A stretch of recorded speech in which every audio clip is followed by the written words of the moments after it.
નમસ્કાર દર્શક મિત્રો, રિયલ સમાચારમાં આપનું સ્વાગત છે। સમાચારોની શરૂઆત કરતા પહેલા એક નજર કરીએ આજના મુખ્ય સમાચાર પર।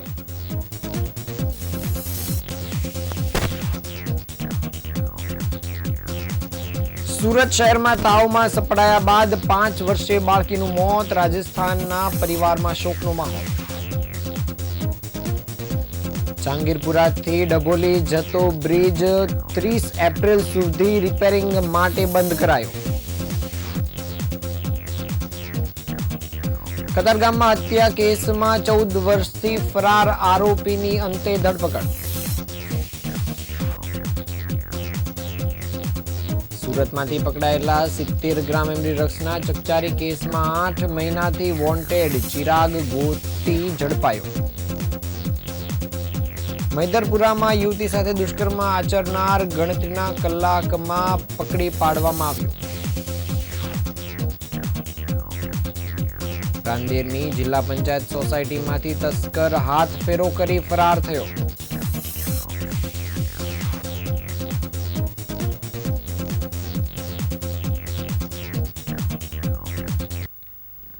સમાચાર વિગતે જોઈએ। સુરતના કતારગામ વિસ્તારમાં રહેતી 5 વર્ષીય બાળકીનું બીમારીથી મોત થયું છે। તાવમાં સપડાયા બાદ બાળકીની તબિયત વધુ લથડી હતી અને આથી બાળકીને સારવાર અર્થે સિવિલ હોસ્પિટલમાં ખસેડવામાં આવી હતી, જ્યાં ફરજ પર હાજર તબીબોએ બાળકીને મૃત જાહેર કરી હતી। મળતી માહિતી મુજબ મૂળ રાજસ્થાનના વતની અને કતારગામ ધનમોરા વિસ્તારમાં રહેતા નરપતસિંહ ચાની હોટલ ચલાવીને પરિવારનું ગુજરાન ચલાવે છે। તેમની 5 વર્ષની પુત્રી પૂજાને શરદી અને તાવ આવતો હતો, જેની બાળકીને દવા પણ લીધી હતી અને બાળકીને શરૂઆતમાં સામાન્ય શરદી અને ખાંસી થઈ હતી, જે બાદ તેને સખત તાવ આવવા લાગ્યો હતો। બાળકીની તબિયતમાં સુધારો નહીં થતાં તેને ખાનગી હોસ્પિટલમાં લઈ જવામાં આવી હતી। તબિયત વધુ લથડતા બાળકીને સારવાર અર્થે સુરત સિવિલ હોસ્પિટલ ખાતે લાવવામાં આવી હતી, જ્યાં ફરજ પર હાજર તબીબોએ બાળકીને મૃત જાહેર કરી હતી। વાલસોઈ દીકરીના મોતને લઈને પરિવાર શોકમાં ગરકાવ થઈ ગયો હતો। બાળકીના પિતા નરપતસિંહે જણાવ્યું હતું કે દીકરીનું નામ પૂજા છે અને 5 વર્ષની છે। દીકરીને ધીમે ધીમે તાવ આવ્યો હતો, જેથી દવા લઈને આવ્યા બાદ 4 દિવસ દવા પીવડાવવામાં આવી હતી અને બાદમાં થોડા અછબડા નીકળ્યા હતા। બાળકીને ખાનગી હોસ્પિટલમાં દાખલ કરવામાં આવી હતી।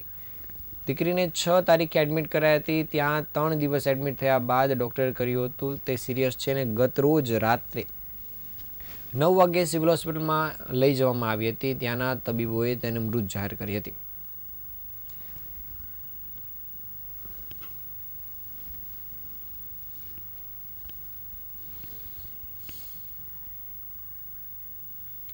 જહાંગીરપુરાથી જતા ડભોલી બ્રિજને 11 ફેબ્રુઆરીથી એટલે કે આજથી આગામી તારીખ 30 એપ્રિલ સુધી એટલે કે 78 દિવસ સુધી રિપેરિંગ માટે બંધ કરી દેવામાં આવ્યો છે।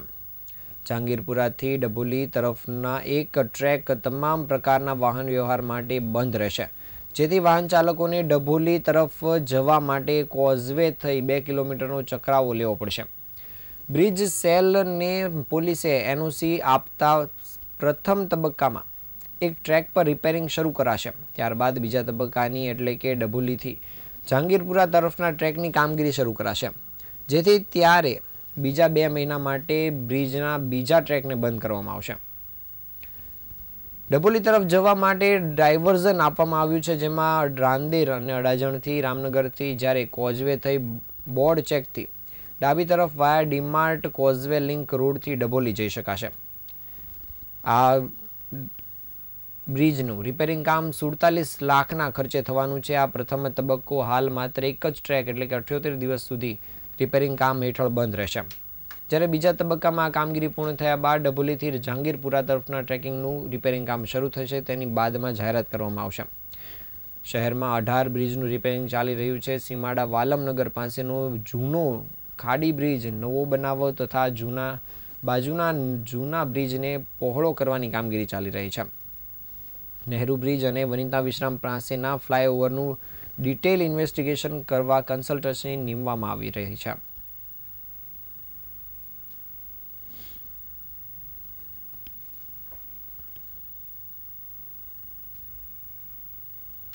જાણીએ છીએ કે સુરત શહેર એ બ્રિજ સિટી તરીકે ઓળખાય છે। અંદાજિત આખા ભારત દેશમાં સૌથી વધારે બ્રિજ આ સુરત શહેરમાં આવ્યા છે। આ બ્રિજ જહાંગીરપુરા ડભોલી બ્રિજને જોડતા બ્રિજને વર્ષ 2011 જાન્યુઆરી માસમાં લોકાર્પણ કરવામાં આવ્યું હતું, જેને આજે 15 વર્ષથી વધુ સમય વીત્યો છે, જેથી કરીને સલામતીના ભાગરૂપે સુરત મહાનગરપાલિકાના તંત્ર દ્વારા 78 દિવસ માટે આને સમારકામ કરવા જઈ રહ્યા છે, જેને 11 ફેબ્રુઆરી 2024 થી 78 દિવસ માટે એટલે કે 4 એપ્રિલ 2024 સુધી આ બ્રિજ બંધ રહેશે. આ બ્રિજ બંધ રહેવાથી ઘણા શહેરીજનોને અને રાહદારીઓને તકલીફો ઊભી થશે, જેના માટે અમે ખેદ છે. કતારગામ પોલીસ સ્ટેશનમાં 14 વર્ષ પહેલા નોંધાયેલ હત્યાના કેસમાં નાસ્તા ફરતા રીઢા આરોપીને પોલીસે ઝડપી પાડવામાં સફળતા મેળવી છે. પશ્ચિમ બંગાળના પશ્ચિમ મેદિનીપુર ખાતેથી પોલીસે આરોપીની ધરપકડ કરી હતી. વર્ષ 2012માં કતારગામ નવી જીઆઈડીસી ખાતે આવેલ એમ્બ્રોઇડરીના ખાતા નંબર 532 અને 33માં કામ કરતા મુસ્તફા શેખની કરપીણ હત્યા કરવામાં આવી હતી. મૃતક અને આરોપી બંને એક જ વિસ્તારના વતની હતા અને તેમની વચ્ચે લાંબા સમયથી ચાલી રહેલી જૂની અદાવતના કારણે ઝઘડો થયો હતો. આ દરમિયાન આરોપીએ મુસ્તફા શેખને ઢીક મૂકીના માર મારી ગંભીર ઈજા પહોંચાડી હતી, જેના કારણે તેનું મૃત્યુ થયું હતું. જે બાદથી આરોપી છેલ્લા ઘણા વર્ષોથી નાસ્તો ફરતો હતો. આરોપી શેખ બાબર અલી ઉર્ફે SK બાબર છેલ્લા 14 વર્ષથી પોલીસને ગુમરાહ કરી અલગ અલગ રાજ્યોમાં છુપાઈને રહેતો હતો. આ પછી નાયબ police commissioner Raghav Jain zone 3ના માર્ગદર્શન હેઠળ તપાસ તેજ કરવામાં આવી હતી અને તેમના દ્વારા નિમાયેલી ટીમ દ્વારા હ્યુમન ઇન્ટેલિજન્સ અને ટેકનિકલ સર્વેલન્સની મદદથી આરોપીનું લોકેશન ટ્રેસ કરાયું હતું. પોલીસની ટીમે પશ્ચિમ બંગાળના પશ્ચિમ મેદિનીપુરી જિલ્લાના રાવતોડા પોલીસ સ્ટેશન વિસ્તારમાં દરોડા પાડી આરોપીને દબોચી લીધો હતો. પોલીસે આરોપીની ધરપકડ કરવાની સાથે તેને સુરત લઈ આવી હતી અને હાલ પોલીસે આરોપીની ધરપકડ કરી આગળની તપાસ કામગીરી શરૂ કરી છે.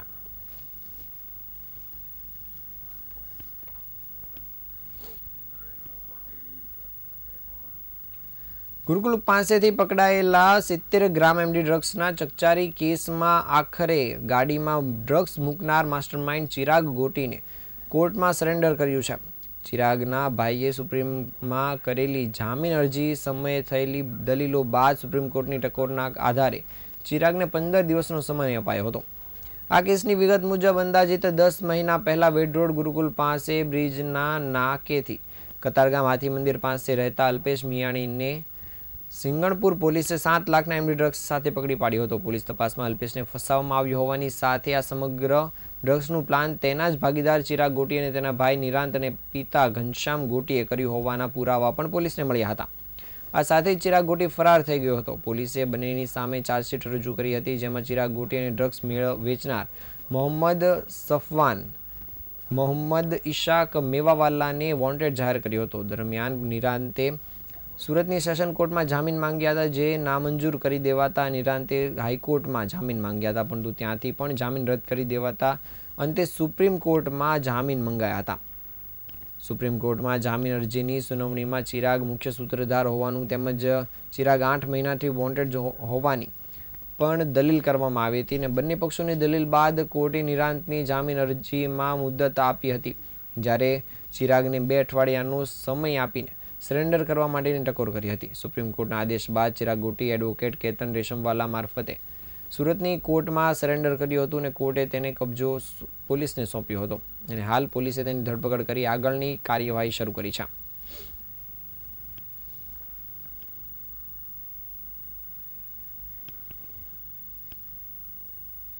ભાગીદારની ગાડીમાં ડ્રગ્સ મૂકીને તેને ફસાવવાના ગુનામાં ઝડપાયેલા ચિરાગ ગોટીના અમાનુષ્ય અત્યાચારનો વિડીયો હાલ એક પછી એક સોશિયલ મીડિયામાં વાયરલ થઈ રહ્યા છે. બીજી તરફ ભોગ બનનારા લોકો દ્વારા પોલીસ કમિશનરની કચેરી પહોંચી આવેદનપત્ર આપીને તપાસની માંગ કરવામાં આવી રહી છે. આ સમગ્ર મામલાની શરૂઆત 10 મહિના પહેલાં થઈ હતી, જ્યારે ગુરુકુલ પાસેથી અલ્પેશ મિયાણી નામના શખ્સને 70 ગ્રામ એમડી ડ્રગ્સ સાથે પકડી પાડવામાં આવ્યો હતો. જોકે પોલીસ તપાસમાં ચોંકાવનારા વળાંક આવ્યા હતા અને તપાસમાં બહાર આવ્યું હતું કે ચિરાગ ગોટી અને અલ્પેશ વચ્ચે ધંધામાં અણબનાવ હતો. આ અદાવત રાખીને ચિરાગ ગોટી, તેના ભાઈ નિરાંત અને પિતા ઘનશ્યામ ગોટીએ મળીને અલ્પેશની ગાડીમાં ડ્રગ્સ પ્લાન્ટ કરી તેને ખોટા કેસમાં ફસાવ્યો હતો. બીજી તરફ ચિરાગ ગોટીની આખરી ધરપકડ કરી લેવામાં આવી છે અને ત્યારે અત્યાચારનો ભોગ બનેલા લોકો પણ સામે આવી રહ્યા છે. સુરત પોલીસ કમિશનર કચેરીએ ભોગ બનનાર લોકો પહોંચ્યા હતા અને સમગ્ર મામલે પોલીસ કમિશનરને રજૂઆત કરી હતી. આ ઉપરાંત ચિરાગ ગોટીએ લોકો પર ગુજારેલા અમાનુષી અત્યાચારના વિડીયો પણ હાલ સોશિયલ મીડિયામાં વાયરલ થયા છે. જે મામલે પોલીસ કમિશનરને આવેદનપત્ર આપીને ઉગ્ર રજૂઆત પણ કરવામાં આવી છે.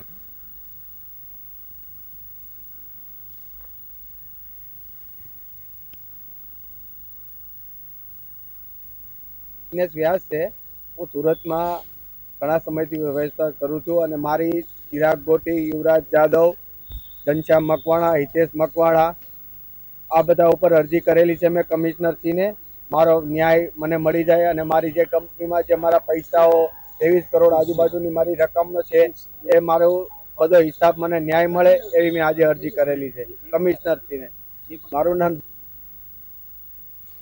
સુરતના મેદરપુરા વિસ્તારમાં યુવતી સાથે દુષ્કર્મનો ગંભીર બનાવ સામે આવ્યો છે. પોલીસ દ્વારા કરવામાં આવેલી માહિતી મુજબ આરોપી કરણ દંતાણીની ગણતરીના કલાકોમાં ધરપકડ કરવામાં આવી છે.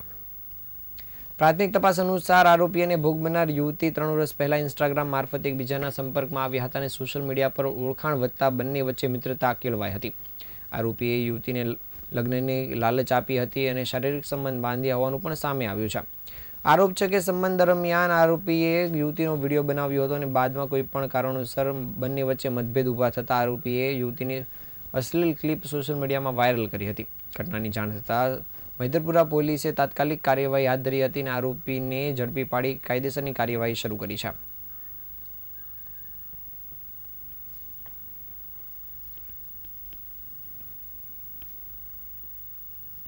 કહેવાય છે કે ચોર ગમે ત્યાં બાકોર ઉપાડી શકે છે, પરંતુ સુરતના રાંદેર વિસ્તારમાં એક એવો ચોર ત્રાટક્યો છે જેણે સોના ચાંદી નહીં પરંતુ લોકોના મોંઘા પગરખા પણ પસંદગી ઉતારી છે. રાંદેરના જિલ્લા પંચાયત સોસાયટીમાં બનેલી આ ઘટનામાં સીસીટીવી ફૂટેજ સામે આવ્યા છે જે હાલ સોશિયલ મીડિયામાં વાયરલ થયા છે. રાંદેર નવયુગ કોલેજ પાસે આવેલ જિલ્લા પંચાયત સોસાયટીમાં ગત 9મી તારીખની મોડી રાત્રે 2:30 વાગ્યાના આસપાસમાં એક અજાણ્યો તસ્કર ત્રાટક્યો હતો.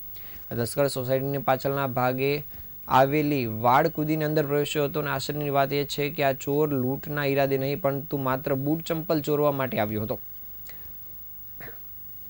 સીસીટીવી ફૂટેજમાં સ્પષ્ટ જોવા મળે છે કે ચોર પોતાની સાથે ખાલી કોથળો લઈને આવ્યો છે, જેણે સોસાયટીના અંદાજિત 60 જેટલા ઘરમાંથી 48 ઘરોની બહાર મૂકેલા શૂકેસ તપાસ્યા હતા અને ચોરે માત્ર સામાન્ય પગરખા નહીં પરંતુ બ્રાન્ડેડ અને નવા દેખાતા મોંઘા બૂટ ચપ્પલની પસંદગીની ચોરી કરી હતી. જ્યાં જૂના અને સામાન્ય પગરખા તેણે ત્યાં જ છોડી દીધા હતા. માત્ર 1 જ કલાકના સમયગાળામાં તેણે 2 મોટા કોથળા ભરીને બૂટ ચંપલની ચોરી કરી ફરાર થઈ ગયો હતો. હાલ આ વિડીયો સોશિયલ મીડિયામાં વાયરલ થયો છે જે લોકો માટે ચર્ચાનું કેન્દ્ર બન્યો છે.